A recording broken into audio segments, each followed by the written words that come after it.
Good morning, pilots. Pilot Mark here. Got my co-pilot Jimmy, stage left, off camera over here. Got my Cub t-shirt on. Oh yeah, Cub t-shirt. Got my old man the spectacles on. Got my Fender Stratocaster guitar fedora on. And I got my beloved, beautiful Mall M7 back there. My equally beloved Carbon Cub S2 is also back there, equally beloved, both fully equipped with FPV systems. Yes, sir. Okay, so we got that going on. I got my coffee here. Gas station coffee, folks. I could spend almost $4 for a cup of coffee this size at Starbucks, drip. I can spend $1.64. For this coffee at a Chevron gas station.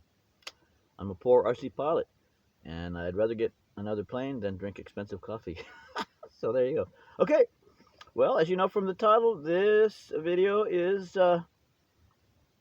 how I became interested in and fell in love with RC aircraft flying after having worked quite a bit in full-scale general aviation. Not as a pilot, unfortunately, but I still had a wonderful time. So I thought if any of you are interested in full-scale aviation, you might be interested in hearing some of these stories that I'm going to share with you right now. So going all the way back to when I was a little kid, I loved airplanes immediately. As soon as when I was a little kid, as soon as I was old enough to, think for myself, if you will, I was in love with airplanes. I loved to watch all the World War II movies, with bombers and fighters. Is my door closed yet? No, the door's not closed. In the trusty Mazda CX-9 mobile RC aircraft hangar and RC crawler garage. So, a little kid, I fell in love with airplanes immediately, watching the bombers and fighters and World War II movies on TV. I remember seeing a movie about Eddie Rickenbacker, the Red Baron, when they were flying biplanes and triplanes, and that movie really influenced me about flying. Just everything I saw about flying. There was a show for kids, which had a guy in there named Roy Rogers. This is back in the late 50s, early 60s. There was this guy named Roy Rogers, and he was a singing cowboy type of deal. And he had his own TV show where he was this singing cowboy, and he would accidentally get involved in all these different, criminal situations, and then, find the bad guy, catch the bad guy, and be the hero at the end. Well, anyway, in this series with Roy Rogers, the cowboy, he had a horse named Trigger and whatnot. But anyway, when he had this TV show of his own, his character, which was him, Roy Rogers lived on a ranch out in the middle of nowhere, kind of, and he had an airplane. He got around in an airplane, and it was a Beechcraft. I believe it was a Beechcraft. No, wait, I think it was a Piper Cherokee. It was either a Piper Cherokee or it was a Beechcraft twin engine. I think it was a Beechcraft. I think it was a Beechcraft twin engine low wing airplane that he flew in that series. However, that's another thing because he was constantly jumping in that plane and flying to some location, to find bad guys and stuff. So that was really cool. Okay, so I was always interested. Oh, and then as I got older, my parents would drive. I had some really cool grandparents that lived in Oregon, and at this time I lived in Seattle as a little kid. And my parents would drive me to Oregon to visit my grandparents and drop me off, and then come back and pick me up later. But later on, they realized it would be a lot more convenient if I flew. I was only a little kid, but I loved flying, and I was totally confident being on my own. So at a very young age, I started getting on these little airplanes, regional commuter airplanes, flying between Seattle and Medford, Oregon. So that got me into it. And then every time the family took any kind of a commercial flight on a jet, I totally loved it. I'd watch the flaps. I still love to watch the flaps deploy when I'm sitting on a commercial flight because the flaps are huge, multi-sectional, huge flaps. So that got me going. But here's where it starts to get interesting. At least where it got interesting for me, and I hope it will for you. Me telling the story.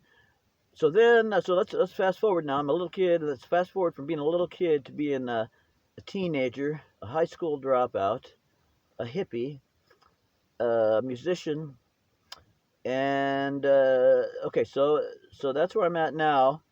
And when my family split up, my parents got divorced. Family split up. I dropped out of high school. I was living with my dad. I was partying all the time. Wouldn't get or hold a job. So understandably, my dad locked me out of the house. One day I came home from partying in another neighborhood where my friends lived, and my key didn't work. And I thought, well, that's kind of strange. And then I realized it didn't work because the lock on the door was brand new, shiny. So I realized my dad had changed the locks. His way of saying, "Son, you don't live here anymore." And again, it was deserved. I was really a screw up. So I said to myself, well, I got nowhere to go now. But on the other hand, I could go anywhere in America by hitchhiking. So I had to break into my own house, get my backpack that was in my room, which was full of backpacking gear, because I grew up in the Cascade Mountains area of Washington and did a lot of backpacking. So with my backpack and sleeping bag and tent and stuff, I could hitchhike anywhere I wanted to. So the most favorite place I had ever been in my life as a kid, while the family was together, we went on a vacation, and one place we went was the Grand Canyon, the south rim of the Grand Canyon in Arizona. And that blew my mind. As a little kid, it blew my mind. Not only visually, but I could feel something powerful there. And I wasn't a hippie yet. Well, I was just a little kid, but I felt something powerful coming from that Grand Canyon. So that was the coolest place I had ever been in my young life. So now that I'm walking away from my house, family house where I no longer live, I say, where do I want to go? Let's go to the Grand Canyon. So I hitchhiked to the Grand Canyon, and now I'm going to get to the point. I hitchhiked to the Grand Canyon, and when I got this was in 1974 when I first hitchhiked the Grand Canyon. And what happened after that is 50 years off and on to date of adventures between me and the Grand Canyon. For the past 50 years, off and on, I've spent my whole life trying to go to the Grand Canyon, trying to stay at the Grand Canyon. For some reason, I get thrown back out of the Grand Canyon, and I keep trying to come back. It's like a not fully requited love affair. I keep trying to go there. So anyway, this what I'm going to tell you now is a lot of it's at the Grand Canyon. So when I hitchhiked to the Grand Canyon, I worked a lot of jobs. I worked at lodges and stuff like that as a young hippie teenager. Okay, and then in later years, fast forwarding now from hippie teenager and my first jobs at lodges at Grand Canyon. We'll fast forward now to when I'm about 20, and I get a job at the Grand Canyon Airport. Now, the south rim of the Grand Canyon has a small airport, nestled in between all the ponderosa pine trees. It's way cool. So and I saw an ad. I was in Phoenix with my girlfriend, and we were going to move up to the Grand Canyon because I missed it. We were living in Phoenix, and I think I said that. So I saw an ad in the paper for a job up at the Grand Canyon Airport, and the job was working for a company called Scenic Airlines. I said, "Hey, airplanes, boing, airplanes." And so I did a phone interview from Phoenix for that job. Didn't have any experience. I had no experience working in general aviation, but boy, did I want to get experience. So I did a phone interview. That went well. That got me an in-person interview. So I drove 3.5 hours from Phoenix north to Grand Canyon, South Rim, and I went to the little Grand Canyon Airport. It was cool as hell. And I interviewed with the Scenic Airlines station manager at Grand Canyon. The station manager is the person who's in charge of everything. You walk into Grand Canyon Airport and you walk up to the Scenic Airlines, a desk, and the station manager is in charge of everything that goes on there. So I interviewed, and I got a job. Holy cow! Um, so my girlfriend and I, we packed up our stuff. We drove up to the Grand Canyon very happily, and I began this job. So this is my first job in full-scale aviation, and it was fantastic. The variety of things that I did and everything like that, being at the Grand Canyon Airport. So I don't forget it later.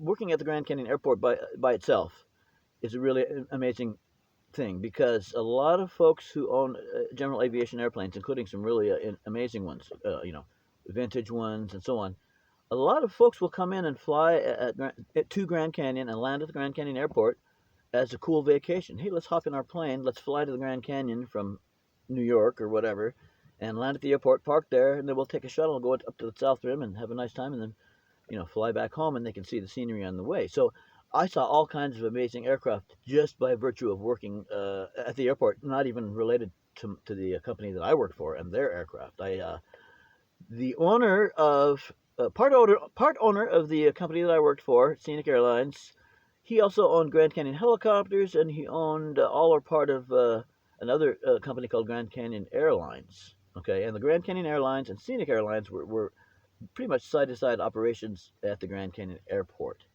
Okay, so Scenic Airlines. So anyway, he owned a Ford tri-motor The owner of these companies, he personally owned a Ford Tri-Motor in gorgeous condition. So that would be parked at the Grand Canyon Airport a lot when I worked there, and I got to look at it every day. Can you imagine? Every day. Also, all kinds of cool airplanes would come in: vintage airplanes, restored warbirds, jets, private jets of all description, you name it. So I got to look at all these amazing airplanes at the Grand Canyon Airport because it attracted a lot of airplanes because who wouldn't want to fly their plane to the Grand Canyon and land at the little airport? Okay, so that was cool. Now the company that I work for, the company that I work for, Scenic Airlines, and the one next door, Grand Canyon Airlines, they both flew a big fleet of Twin Otters, de Havilland Twin Otters. Pardon me. So, and I worked for Scenic Airlines. So the Scenic Airlines, they had about, geez, altogether maybe something like 10 or 12 Twin Otters, maybe not quite that many, 8 to 12 Twin Otters, I'm going to say. More than 8. There's more than 8, 10 or 12 Otters. Okay, they were based out of Las Vegas, and what they offered as a company, what they offered scenic flights. Where in Las Vegas, you could go to the Las Vegas airport, McCarran Airport in Las Vegas. You could go there as a tourist visitor and book a flight on Scenic Airlines. You do